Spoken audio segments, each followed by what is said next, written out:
Continuamos preparando esa gran autopista, esa gran fiesta para la gran parucía de nuestro Señor Jesucristo, que va a venir a juzgar a vivos y muertos y que su reino no tendrá final.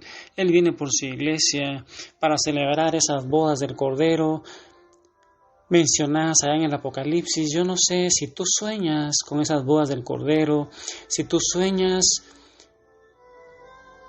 con esa segunda venida de Jesús, si tú esperas esa segunda venida de Jesús. Estamos viendo cómo en esta gran Babilonia, que es esa sociedad occidental, gracias a pensadores como Kant, como Hegel, como Marx y muchísimos otros pensadores, especialmente alemanes, rusos, con ese marxismo, ese comunismo, en donde su filosofía no se confina solamente a la filosofía, solo a la política, sino que también hay un condicionamiento psicológico, una educación doctrinaria, en donde en las universidades ahí se están formando los líderes, se están formando los pensadores, que por supuesto ya no tienen nada que ver con nuestro Dios. Se está quitando a Dios de la educación, de todas las estructuras sociales. Y es que el marxismo es una forma dirigida de vivir y es una religión que promete un sueño utópico a las personas que lo siguen y en la que el Estado es adorado, es reverenciado en lugar de Dios. Es un arma de Satanás que también se infiltró en nuestra iglesia allá por los años 50, los años 60, se infiltró en nuestra iglesia por medio de agentes de la KGB que ingresaron a nuestros seminarios y ahí formaron aquella doctrina de la teología de la liberación, que utilizaba armas y que presentaban a Jesús como un caudillo que venía especialmente por los pobres. Y con ese panorama desolador, en donde al final de los tiempos María Santísima sale a advertirnos que Rusia sea consagrado a su Inmaculado Corazón y que nosotros oremos por el Papa, una fidelidad por la Iglesia, una fidelidad a su corazón inmaculado, una fidelidad a su Hijo Jesucristo. Nosotros, como hijos obedientes de María Santísima, como hijos obedientes de la Iglesia Católica, y sabiendo que el marxismo su objetivo final es destruir a nuestra iglesia, nuestras armas más grandes son el rosario meditado ahí en su corazón inmaculado y el Santísimo Sacramento al altar. Esas son las dos armas que tenemos nosotros para derrotar todas estas fuerzas diabólicas, sabiendo que Jesús ha prometido que las fuerzas del infierno no van a prevalecer contra su iglesia. El día de hoy, hermano, yo te invito también a que conozcas otro personaje que ha cambiado la historia de la humanidad, pero para una forma en donde estamos llegando a esa gran Babilonia, a esa gran apostasía, a esa gran pérdida de la fe.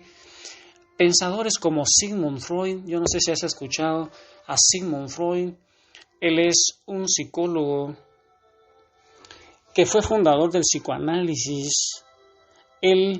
La historia refiere que fue atraído por las teorías de Charles Darwin. Freud creía que la raza humana actúa principalmente por el placer, decía en sus teorías Sigmund Freud, la raza humana actúa principalmente por el placer, y él refería que todo empezaba y terminaba con el sexo. Según sus teorías, el hombre vivía constantemente reprimido por las costumbres hipócritas de la sociedad, quien no le dejaba satisfacer sus deseos sexuales libremente.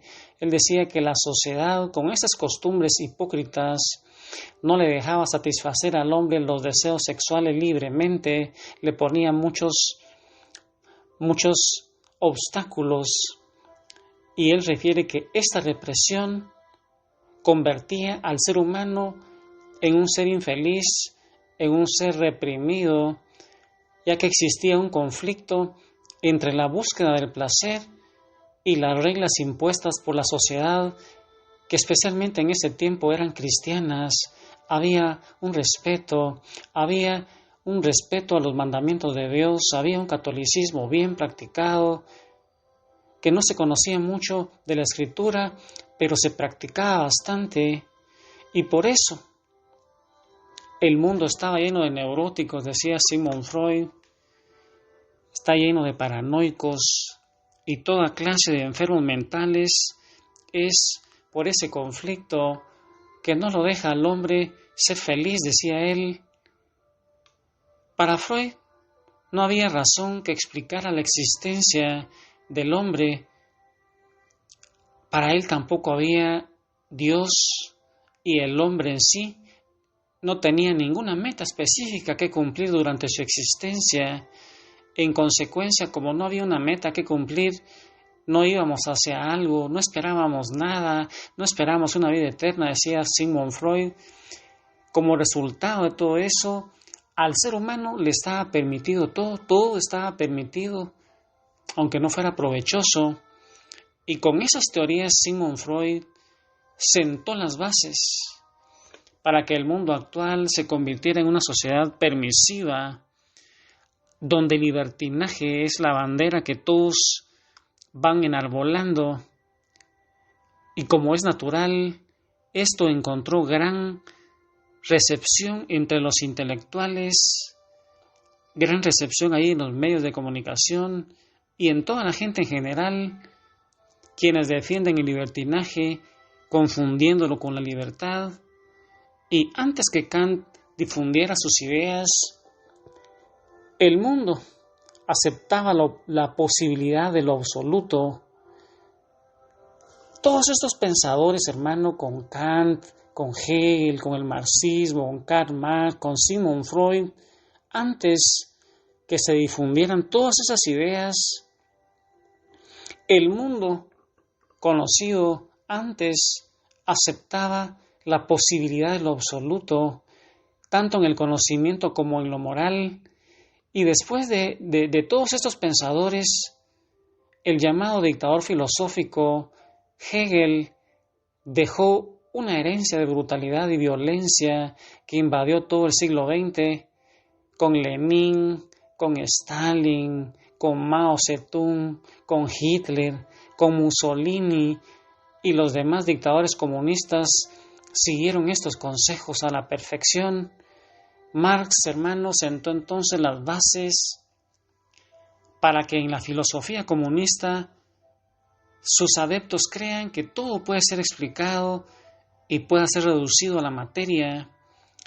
Para ellos el materialismo es el principio y fin de la realidad. Todo lo que existe es el resultado de un movimiento incesante que tienen las fuerzas de la naturaleza, y por eso para ellos el mundo, refieren los marxistas, es el producto de accidentes acumulados. No existen leyes, no existe un diseño, no existe un diseñador, no existe un creador. En la naturaleza hay solo materia, solo fuerza. Nadie la inventó, sino que son puras fuerzas.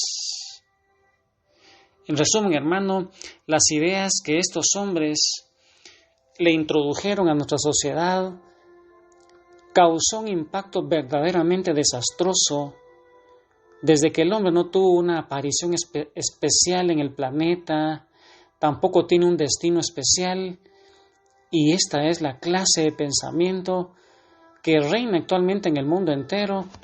La humanidad entonces, como tú puedes observar, se encuentra hundida en la desesperación, se encuentra desorientada, confundida, con una conducta moral por los suelos, con un comportamiento peor que el de los animales, y millones de seres humanos viven controlados bajo los sanguinarios regímenes dictatoriales de algunos países, como en China. Tú puedes ver cómo viven los chinos, la Corea del Norte, los cubanos, y hasta hace muy poco tiempo Rusia, o lo que era la Unión Soviética, que habían invadido y aprisionado muchos otros países, en donde miles de seres humanos han sido y son asesinados, masacrados, torturados, encarcelados con la más inhumana crueldad, porque para estos fanáticos, seres dominados por Satanás, la vida no vale nada, y quienes no comulguen con sus erróneas ideas deben ser exterminados. Y hermanos, sabiendo que María Santísima nos dice a nosotros que el marxismo también se infiltró en nuestra iglesia, especialmente ahí con la teología de la liberación, y María Santísima sale a las calles a gritar, especialmente en esos lugares de aparición desde Fátima, cada vez más. Ella nos invita a la penitencia, nos invita a la oración, nos invita a la fidelidad a la iglesia, a la fidelidad al Papa. Nos dice que no dejemos al Papa solo, que al final de los tiempos va a haber una gran apostasía ahí en nuestra propia iglesia. Se va a dividir la iglesia en una iglesia fiel, en una iglesia apóstata. Hermano, ya muchos cardenales, muchos obispos, muchos sacerdotes ya no creen en la presencia real de Jesús en la Eucaristía, no creen en los milagros, no le dan una interpretación literal a la Escritura. Los evangelios son puras fábulas para algunos de ellos, y ahí, hermano, hay muchos teólogos que están enseñando en los seminarios, y muchos de nuestros sacerdotes ya están siendo formados por ellos. Y ante ese panorama desolador, María Santísima nos invita a que ingresemos a su corazón inmaculado, hermano, porque es hora de que alabemos, que bendigamos a ese Padre bueno, ese Padre maravilloso. Digámosle a ese mundo desesperanzado, a ese mundo que quiere echar a Dios de sus estructuras, que Dios está vivo ahí, hermano, donde estás. Es hora de que tú y yo alabemos al Señor, a Dios, Padre, Hijo, Espíritu Santo, porque, hermano, alabar es decirle cosas lindas que brotan de tu corazón en agradecimiento por lo maravilloso que es Él, porque nos ha creado y nos ha destinado para que compartamos su vida con Él hasta los últimos tiempos.